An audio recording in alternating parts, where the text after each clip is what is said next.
നമസ്കാരം, ഞാൻ doctor Arjun, consultant, ചെങ്ങമ്പള്ളി റെമഡിയം. നമ്മളെ കൂടെ എന്നുള്ളത് ഡോക്ടർ സജാദ് ചെങ്ങമ്പള്ളി, ആയുർവേദ സൈക്കാട്രിസ്റ്റ്, ചെങ്ങമ്പള്ളി റെമഡിയം തന്നെ. ഓക്കെ ഡോക്ടർ, നമസ്കാരം. നമസ്കാരം. നമ്മൾ കുറെ ആക്സിഡന്റുകൾ ഇപ്പോൾ കാണാറുണ്ട്. അതിൽ കൂടുതലായിട്ട് ആക്സിഡന്റുകൾ സംഭവിക്കുന്നത് ഫോൺ ഉപയോഗം കൊണ്ടാണ്. അപ്പൊ ഈ ഫോൺ ഉപയോഗം കൊണ്ടുള്ള ഈ ഒരു പ്രവണത ഡോക്ടർ നോട്ട് ചെയ്യപ്പെട്ടിട്ടുണ്ട്. ഡോക്ടറെ ക്ലിനിക്കൽ എക്സ്പീരിയൻസിൽ അത് എങ്ങനെയാണ് ഡോക്ടർ അത് ചെയ്യുന്നത് എന്ന് പറഞ്ഞു കഴിഞ്ഞാൽ നന്നായിരുന്നു. അതെ, ഇപ്പം ഞാൻ പൊതുവില് കൂടുതൽ ചികിത്സയ്ക്കായിട്ട് എൻ്റെ അടുത്ത ആളുകൾ വരുന്ന ഒരു മേഖല എന്ന് പറഞ്ഞാൽ ഫോണ് റിലേറ്റ് ചെയ്തുണ്ടാവുന്ന പ്രശ്നങ്ങൾ തന്നെയാണ്. അപ്പം നമ്മൾ പലപ്പോഴും കേസ് എടുക്കുമ്പോൾ പലരും ഓവർ സ്പീഡ് അല്ലെങ്കിൽ റെക്ലെസ് ആയിട്ട് ഡ്രൈവ് ചെയ്യുക, ഇങ്ങനെയൊക്കെയുള്ള പല രീതിയിലും ആളുകൾ പറയും, സംസാരിക്കും. ഇപ്പൊ ഒരു പാരന്റ് തന്നെയാണ് പറയാം, അപ്പൊ അവന്റെ ഭയങ്കര ഓവർ സ്പീഡാണ് അല്ലെങ്കിൽ അവൻ തീരെ ശ്രദ്ധ ഇല്ല എന്നുള്ള രീതിയിലൊക്കെ സംസാരിക്കും. അപ്പൊ നമ്മൾ കുറച്ച് ഡീപ്പായിട്ട് സംസാരിച്ച് പോണ സമയത്ത് പലപ്പോഴും കണ്ടെത്തുന്ന കുറച്ച് കാര്യങ്ങളിൽ ഒന്നാണ് ഫോണ്. പണ്ടൊക്കെ ആളുകൾ എന്ന് പറഞ്ഞാൽ ഉണ്ടായിരുന്ന ഒരു നിയമലംഘനം എന്ന് പറഞ്ഞാൽ ഫോൺ ഇങ്ങനെ യൂസ് ചെയ്യും, ചെവിയിൽ വെച്ചിട്ട് പോണ ഒരു കാര്യം ഉണ്ടായിരുന്നു. അപ്പോൾ പോലീസുകാർ പെട്ടെന്ന് പിടിക്കും അത്. ഓക്കെ, ട്രാഫിക്കിൽ ഇപ്പം എവിടെ ആണെങ്കിലും പോലീസ് ആണെങ്കിലും അല്ലെങ്കിൽ ക്യാമറയിലൊക്കെ ഫോൺ ഇങ്ങനെ പിടിക്കുന്നത് കാര്യമായിട്ട് പിടിക്കുന്ന ഒരു കാര്യം.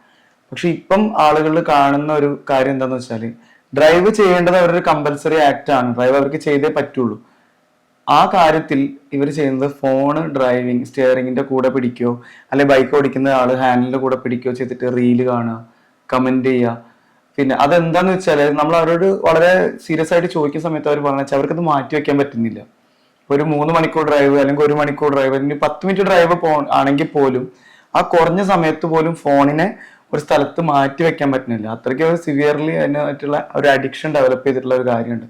പിന്നെ അതുപോലെ തന്നെ ഓരോ സമയത്ത് നോട്ടിഫിക്കേഷൻ വരുന്നത്, കോള് വരുന്നത്, അപ്പൊ ഡിസ്ട്രാക്ഷൻ ഉണ്ടാവുക, ഡ്രൈവിങ്ങിലുള്ള ശ്രദ്ധ കുറയുന്നത് അതാണ് അതിന്റെ ഒരു പ്രധാന പ്രശ്നം. ഡിസിഷൻ മേക്ക് അല്ലെങ്കിൽ ഒരു തീരുമാനം എടുക്കാനോ അതല്ലെങ്കിൽ നമുക്ക് ശ്രദ്ധ കുറയുന്നതോ ആണ്, അല്ലെങ്കിൽ നമ്മുടെ ഒരു ഫോക്കസ് തെറ്റുക, ഈ പറയുന്ന കാര്യങ്ങളാണ് എപ്പോഴും ഡ്രൈവിങ്ങിനെ ബാധിക്കുന്ന ഒരു കാര്യമായിട്ട് ഫോൺ മാറുന്നത്.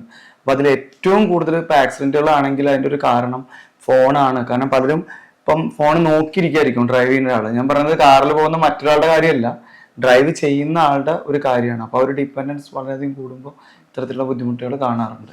ഇങ്ങനെ ഫോൺ ഉപയോഗിക്കുന്ന ആൾക്കാർക്ക് ഡോക്ടർ കൊടുക്കുന്ന ഒരു മെസ്സേജ്, ഡോക്ടർക്ക് പറയാൻ പറ്റുന്ന ഒരു മെസ്സേജ് എങ്ങനെയായിരിക്കും? അതേപോലെ തന്നെ അതെങ്ങനെ മാറ്റാമെന്നുള്ള ഒരു ഐഡിയ ഡോക്ടർക്ക് കൊടുക്കാൻ പറ്റും? അതായത് ഇവർ തന്നെ അതിലൊരു തീരുമാനം എടുക്കുക എന്നുള്ളതാണ്. ഫോണിന്റെ യൂസേജിൽ ഒരു കൺട്രോൾ കൊണ്ടുവരിക, അതിനെക്കുറിച്ച് കൂടുതലായിട്ട് ബോധവാന്മാരാവുക എന്നുള്ളതാണ്. ഇപ്പൊ നമ്മൾ തന്നെ ആളുകൾക്കൊരു ട്രെയിനിങ് എന്ന രീതിയിൽ ഒരു അവയർനെസ് കൊടുക്കുന്ന സമയത്തും പറയുന്നത് ഇതിനെ കൺട്രോൾ ചെയ്യാനായിട്ട് നമുക്ക് കഴിയില്ല. നമ്മളിപ്പം കുറെ എത്ര കണ്ട് ശ്രമിച്ചാലും ഇത് പ്രാക്ടിക്കൽ അല്ല. കാരണം ഈ വ്യക്തിക്ക് തന്നെ സ്വയം തോന്നിയിട്ട് അയാള് തീരുമാനം എടുക്കണം. ഇത് ഇപ്പൊ ഞാൻ ഡ്രൈവ് ചെയ്യാണ് എന്നൊരു അവയർനെസ്സും, ഇപ്പൊ ഈ ഒരു സമയത്ത് എന്റെ കയ്യിൽ നിന്ന് ഫോൺ മാറിപ്പോകുന്ന സമയത്ത് ഒരു വലിയ അപകടത്തിലേക്ക് പോവാം, അത് കൊണ്ട് വലിയ വേറെ ആളുകൾക്ക് നഷ്ടം വരാം, സാമ്പത്തിക നഷ്ടം വരാം, ആരോഗ്യപരമായിട്ടുള്ള നഷ്ടം വരാം.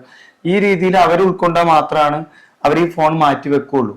പിന്നെ അങ്ങനെയും ഒക്കെ ഉൾക്കൊണ്ടുകൊണ്ടിട്ടും ഇവർക്ക് മാറ്റി വെക്കാൻ കഴിയുന്നില്ല, അല്ലെങ്കിൽ അതൊരു വലിയ ബുദ്ധിമുട്ടാണെന്നുള്ളത് ഇവരെ കൂടെയുള്ള ആളുകൾക്ക് മനസ്സിലാവുകയാണെങ്കിൽ ആ വിഭാഗത്തിൽ കാര്യമായിട്ട് വൈദഗ്ധ്യം നേടിയ ഒരാളുടെ സഹായം തേടുക എന്നുള്ളതാണ് മറ്റൊരു കാര്യം.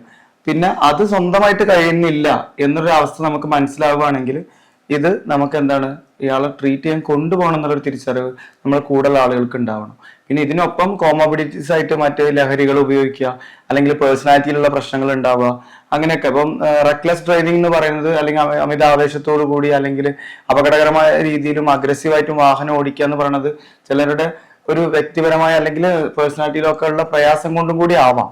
അപ്പൊ ആ ഒരു കാര്യത്തിലും കൂടി നമ്മൾ മനസ്സിലാക്കിയിട്ട് അവർക്കൊരു ചികിത്സയാണ് വേണ്ടത്, അല്ലെങ്കിൽ ഒരു കൃത്യമായിട്ടുള്ള കൗൺസിലിംഗ് ആണ്, അല്ലെങ്കിൽ ഒരു സൈക്കോതെറാപ്പി ആണ് എന്നുള്ളത് മനസ്സിലാക്കിക്കൊണ്ട്, അല്ലെങ്കിൽ അവർക്ക് മരുന്ന് കഴിക്കേണ്ട ഒരു ആവശ്യമുണ്ടോ, കാരണം അങ്ങനെ വരാം. അപ്പൊ ഹോർമോണൽ ഇംബാലൻസ് എന്ന രീതിയിലൊക്കെ വരാം, അതല്ലെങ്കിൽ മറ്റ് രീതിയിലുള്ള പ്രയാസങ്ങൾ, മരുന്ന് കഴിക്കാൻ പലപ്പോഴും ഇത്തരക്കാരെ അത്ര എളുപ്പത്തിൽ മരുന്നൊന്നും കഴിക്കില്ല.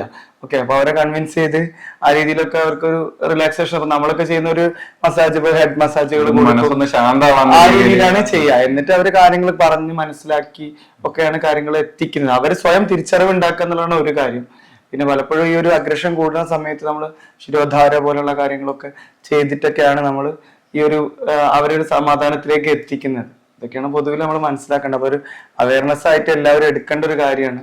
പിന്നെ അവരോട് നമ്മൾ ശത്രുത കാണിക്കേണ്ട, സമൂഹം ഒരു ശത്രുത കാണിക്കുന്നത് ഒരിക്കലും ശരിയായിട്ടുള്ള കാര്യമല്ല. അവരെ വേർതിരിച്ചെടുക്കുക, അല്ലെങ്കിൽ വേർതിരിച്ച് കാണുക, അവരെന്തോ ഫോണിന് അടിമപ്പെട്ടു പോയുള്ള ആളുകൾ, ആ രീതിയിലല്ല. നമുക്ക് ഒരിക്കലും അവരെ ഒറ്റപ്പെടുത്തല്ല വേണ്ടത്, നമ്മൾ കൂടെ നിന്ന് അവരെ സഹായിക്കുകയാണ് ശരിക്കും നമ്മൾ ചെയ്യേണ്ടത്.